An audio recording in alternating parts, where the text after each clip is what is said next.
नमस्कार साथियों। जय हिंद। जय भीम। जय संविधान। आज हम बात कर रहे हैं संविधान दिवस की। आज हम बात कर रहे हैं संविधान रचयिता की। आज हम बात कर रहे हैं एक ऐसे शख्सियत की जिसने हमारे समाज को बराबरी का हक दिलवाने में बहुत अहम भूमिका निभाई। आज हम बात कर रहे हैं एक ऐसे शख्सियत की जिसने कहा कि शिक्षा शेरनी का वो दूध है जिसे जो पिएगा वो दहाड़ेगा। आज हम बात कर रहे हैं ऐसी शख्सियत की जिसने नारा दिया, सुसंगठित रहो, सुशिक्षित बनो और संघर्ष करो। आज हम बात कर रहे हैं ऐसे शख्सियत की जिसने हमेशा पिछड़ों, दलितों और वंचितों, शोषितों के लिए आजीवन संघर्ष किया और समाज में फैली कुरीतियों को दूर करने में हर संभव प्रयास किया। हमारे देश के संविधान को बनाने में अहम भूमिका निभाई और दलितों को, शोषितों को, वंचितों को बराबरी का हक दिलवाने में अहम भूमिका निभाई।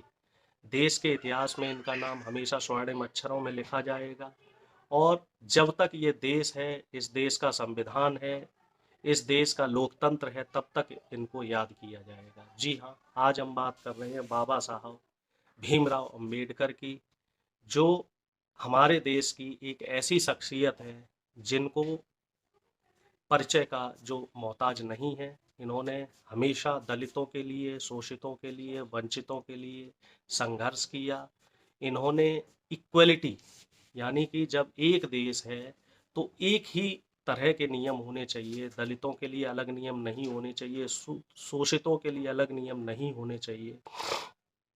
बाबा साहब ने उस समय पढ़ाई लिखाई और अध्ययन अध्यापन अपना किया जब शूद्रों को पढ़ने का अधिकार नहीं था, शूद्रों को कुर्सी पे बैठने का अधिकार नहीं था, शूद्रों को साथ बैठने का अधिकार नहीं था। एक समाज का एक ऐसा तबका था जिसको मुख्य धारा से नहीं जोड़ा गया था और बाबा साहब ने जीवन पर्यंत इन लोगों को बराबरी का हक दिलाने के लिए, मुख्य धारा में लाने के लिए भरसक प्रयास किए। और देश आज़ाद होने के बाद 1947 में जब देश आज़ाद हुआ तो देश का संविधान, जो देश को चलाने के लिए सबसे मुख्य पृष्ठभूमि रहती है, उसको बनाने में बाबा साहब ने एक बहुत अहम भूमिका निभाई। संविधान सभा के वो सभापति थे, अध्यक्ष थे। जब संविधान लिखा गया तो उन्होंने बहुत अहम भूमिका निभाई उसमें। पिछड़ों को और दलितों को खास तौर से मुख्य धारा में लाने का उन्होंने पूरा प्रयास किया, दलितों को आरक्षण दिलाने का प्रयास किया और पिछड़ों के लिए आरक्षण के लिए रास्ते खोले, जिसे बाद में बीपी मंडल साहब ने अपनी आयोग की सिफारिश लगाकर पिछड़ों को भी अधिकार दिलवाया। 1947 से पहले इस देश के सारे साधन संसाधन और व्यवस्थाएं कुछ वर्ग विशेष के लोगों के पास थी। देश में सिर्फ दो तरह के लोग थे, एक जो शासन करते थे और दूसरे जिनका शोषण होता था।